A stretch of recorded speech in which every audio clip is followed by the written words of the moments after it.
단 64칸으로 이루어진 하나의 세상, 흑과 백으로 이루어진 체크보드 위에서의 결투, 완전히 고립된 전장에는 우연도, 확률도 없습니다. 이기든 지든 비기든 모두 자신의 탓이죠.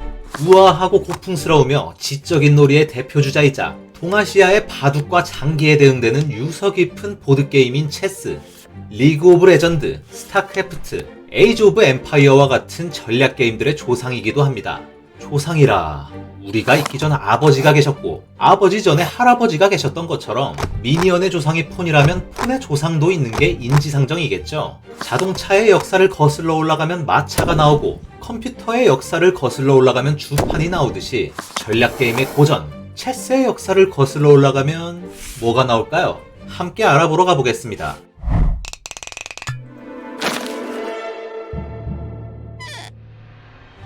우리나라에서도 조선시대까지 남녀노소 즐기는 게임이었던 쌍륙을 아시나요? 쌍륙은 기원전 30세기까지 거슬러 올라가는 게임으로 페르시아에서 시작된 윷놀이 비슷한 게임입니다. 세계 각지로 퍼져서 이어져 내려왔고 지금은 영미권에서 백게먼이라고 불리는데요. 20세기에 이르며 백게먼은 룰이 체계화되고 스포츠화까지 되어 세계대회도 활발히 열리는 보드게임계의 암모나이트라고 할 수 있습니다.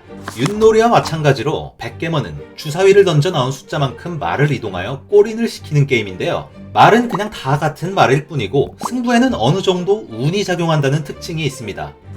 백게먼만큼 오래된 화석게임, 체커 같은 경우 주사위 없이 전략에만 의존하는 게임이었지만 말들은 여전히 백게먼처럼 그냥 동그란 칩 형태일 뿐 특징이 없었고 모두 한 가지 규칙에 따라서만 움직이는 게임이었습니다. 그러나 1500여 년 전 인도의 굽타 왕조에서 전혀 새로운 보드게임이 나타났습니다. 체커처럼 운의 요소가 배제된 데 더해 칩이 아니라 각각의 특징을 지닌 기물들을 사용했죠. 말들의 움직임은 종류에 따라 달랐고 게임의 목적은 적의 전멸이 아닌 왕을 잡는 것이었습니다. 이 게임은 차투랑가라는 이름으로 전해지죠. 차투랑가는 산스크리트어에서 비롯된 단어입니다. 산스크리트어는 힌두교나 불교에서 여전히 사용되는 인도의 고대 언어로 유럽의 고대 언어인 라틴어나 그리스어, 그리고 페르시아의 고대 언어인 아베스타어와는 한 뿌리에서 나온 형제 언어죠. 그래서 서로 닮은 점이 아주 많은데요. 예를 들어 하늘의 신을 뜻하는 말은 산스크리트어로 대화, 아베스타어로는 다와, 라틴어로는 데우스, 그리스어로는 제우스입니다. 차투랑가라는 말을 풀어보면 차투르라는 단어의 변형입니다. 여기서 차투르는 숫자 4를 뜻하죠. 형제 언어인 라틴어의 꽈뚜오르와 같은 말이죠. 라틴어가 현재 이탈리아어나 에스파냐어 등으로 분화하며 발음이 콰트로, 콰투르 등으로 변했습니다. 친숙한 예시로 버거킹 콰트로 치즈와퍼 아시죠? 그 콰트로가 이 콰트로입니다. 콰트로 치즈가 4가지 치즈라는 뜻이니까 차투르 앙가도 4가지 무언가라는 뜻이라고 미루어 짐작할 수 있겠는데요. 그 4가지 대체 무엇이었을까요? 보병, 기병, 전차, 그리고 전투 코끼리, 이 4가지 병종은 고대 인도의 전장에서 흔히 볼 수 있는 대표적인 병종들이었습니다. 차투랑가에서는 앞서 말한 4가지 병종들의 왕과 책사가 더해져 진영을 구성했죠. 고대의 차투랑가는 아시타파다 라고 하는 가로 세로 8칸짜리 게임판을 사용했습니다. 기물들의 배치는 어땠을까요? 앞줄에 8개의 보병들이 늘어서 있고 뒷줄의 순서대로 전차, 기병, 코끼리, 왕, 책사, 다시 코끼리, 기병, 전차의 순서였습니다. 어디서 많이 본 것 같지 않나요? 현대의 유럽 체스와 비교해보면 룩, 나이트, 비숍, 퀸, 킹, 다시 비숍, 나이트, 룩, 앞쪽에 8개의 폰까지 얼추 똑같죠? 전차는 룩으로, 코끼리는 비숍으로, 책사는 퀸으로 변했지만 전체적인 틀은 그대로입니다. 장기도 한번 볼까요? 차, 마, 상, 사, 궁, 다시 사, 상, 마, 차. 한국 장기는 아예 전차도 그대로, 코끼리도 그대로입니다. 여기에 포, 즉 투석기가 추가되고 책사가 2개의 사로 변형된 차이점이 있죠. 앞줄의 보병, 즉 졸가병은 5개씩으로 다소 듬성듬성하게 배치가 되어 있고요. 모양은 그렇다 치고 움직임은 어떨까요? 전차는 전후 좌우를 몇 칸이든 자유롭게 움직일 수 있었습니다. 전차를 계승한 체스의 룩, 장기의 차도 차투랑가의 전차에서 변한 게 없죠. 그 다음 기병. 기병은 직선으로 한 칸, 대각선으로 한 칸이었습니다. 다른 기물을 뛰어넘을 수도 있었죠. 체스의 나이트도 차투랑가 때와 변한 게 없습니다. 장기의 마도 마찬가지입니다만 상대의 기물을 뛰어넘을 수는 없죠. 자, 다음은 코끼리입니다. 원조 코끼리는 대각선으로 무조건 2칸씩 움직여야 했고 다른 기물을 뛰어넘을 수 있었습니다. 코끼리를 계승한 체스의 비숍은 대각선으로 무제한으로 움직이되 기물을 뛰어넘을 순 없게 됐죠. 장기에서 상은 직선으로 1칸, 대각선으로 2칸이며 기물은 못 뛰어넘죠. 그런데 사실 이건 한국 장기만의 특징입니다. 원조인 중국 장기에서는 차투랑가와 똑같이 대각선 2칸이죠. 왕은 어떨까요? 모든 방향으로 1칸. 현대 체스에서는 여전히 똑같고 장기의 궁은 궁성 안에서만 전후 좌우로 1칸씩 이동 가능합니다. 한국 장기 한정으로 선을 따라 이동하면 대각선으로도 갈 수 있죠. 책사는 대각선으로만 1칸, 책사의 후손인 체스의 퀸은 전후 좌우 대각선을 거리 제한 없이 움직이는 최강의 기물로 변했죠. 그러나 장기에서 사는 궁과 똑같이 움직입니다. 여전히 약체 기물이죠. 보병은 앞으로 1칸 이동해 대각선으로만 상대 기물을 잡을 수 있었는데 현대 체스의 폰도 똑같이 움직입니다. 다만 첫 수에서는 2칸을 전진할 수 있죠. 장기의 쫄병은 앞과 옆으로 자유롭게 1칸씩 움직일 수 있지만 뒤나 대각선으로는 갈 수 없고요. 폰은 한국과 중국 장기만의 특수한 기물이므로 생략하겠습니다.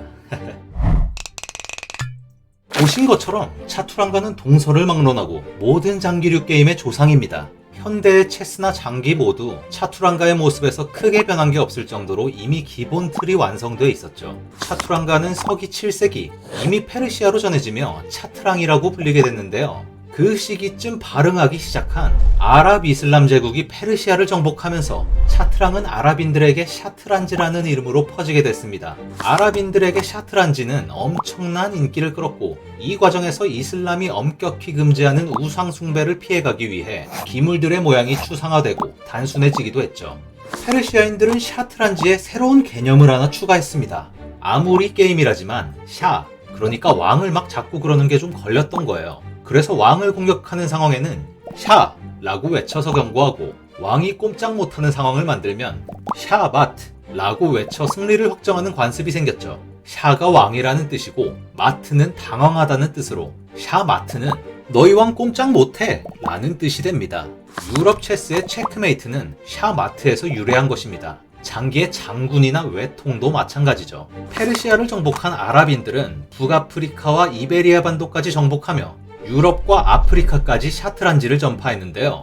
마그레브 지방의 무어인들은 이 게임을 샤테레지라고 불렀죠. 무어인들의 지배를 받던 이베리아 반도에서는 이 샤테레지라는 단어의 영향을 받아 에스파냐어 아헤드레스, 포르투갈어 샤드레스 라는 이름이 굳어졌습니다. 이슬람의 지배를 받지 않은 지역은 동로마를 거쳐 체스를 받아들였는데요. 아랍인들의 영향이 없었기에 페르시아어 샤에서 따온 이름들이 정착했습니다.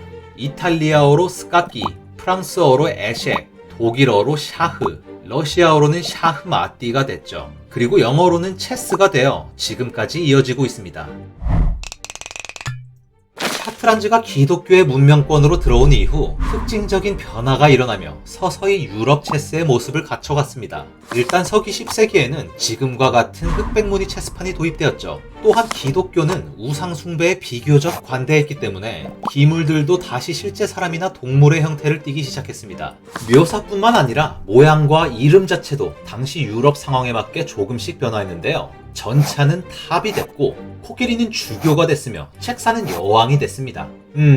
코끼리가 없어진 것도 여왕이 생긴 것도 이해가 되는데 전차는 어쩌다가 탑이 됐을까요? 여러 가지 썰이 있는데 샤트란지에서는 전차를 페르시아어로 루흐라고 불렀습니다. 이게 이탈리아에서 로카가 됐는데 하필 이탈리아어로 로카가 원래 탑이라는 뜻이었어요. 그래서 어쩌다 보니 탑으로 표현하게 됐다 라는 썰이 있고 노르만족 광전사들의 투구를 묘사한 건데 이게 성처럼 생겨서 탑이 됐다는 썰도 있습니다. 또는 그냥 단순히 길게 늘어선 성벽이나 공성탑을 의미한다는 썰도 있고 말이죠. 뭐 정설은 없다고 합니다. 기타 세부적인 룰도 점점 추가되어 갔습니다. 13세기부터 폰이 첫 수에 2칸을 갈 수 있게 됐고 14세기에는 앙파상 룰이 도입되었으며 16세기부터는 비숍과 퀸이 지금처럼 움직이게 되었고 캐슬링도 도입되었죠. 갬빗이라는 용어도 16세기부터 쓰이기 시작했는데요. 초반에 본인의 기물을 희생하고 유리한 포지션을 확보하는 전술을 의미합니다. 현대 체스의 규칙은 이때쯤 거의 정립이 됐다고 볼 수 있는 것이죠.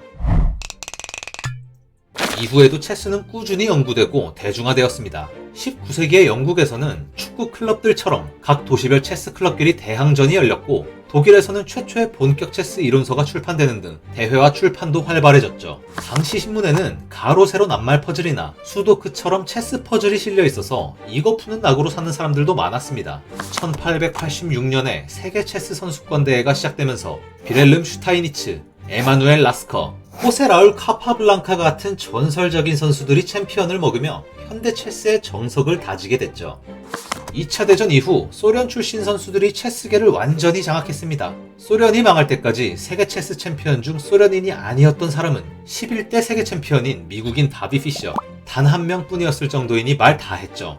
2010년대 들어 알파고가 바두까지 정복하며 인공지능의 새 지평을 열었지만 20세기 말에는 체스로 세계 챔피언을 이기는 것이 인공지능의 지상 과제였습니다. 13대 세계 챔피언 가리 카스파로프는 원조 이세돌이라고 볼 수 있는데요. IBM의 인공지능과 세 차례에 걸친 영혼의 맞다이를 펼친 것으로도 유명하죠. 3번에 걸친 도전 끝에 결국 IBM의 딥블루가 카스파로프를 격파하면서 전 세계에 엄청난 충격을 가져다 주기도 했습니다. 현대에도 전 세계 3천만 명이 넘는 사람들이 즐기는 게임 체스. 체스의 기원부터 발전사를 빠르게 한번 살펴봤습니다. 지금까지 드라마 보고 체스 뽕 맞아서 인터넷으로 몇 판 뒀다가 오지게 발려버린 지식해적단의 방디였습니다. 다음 영상에서 봐요.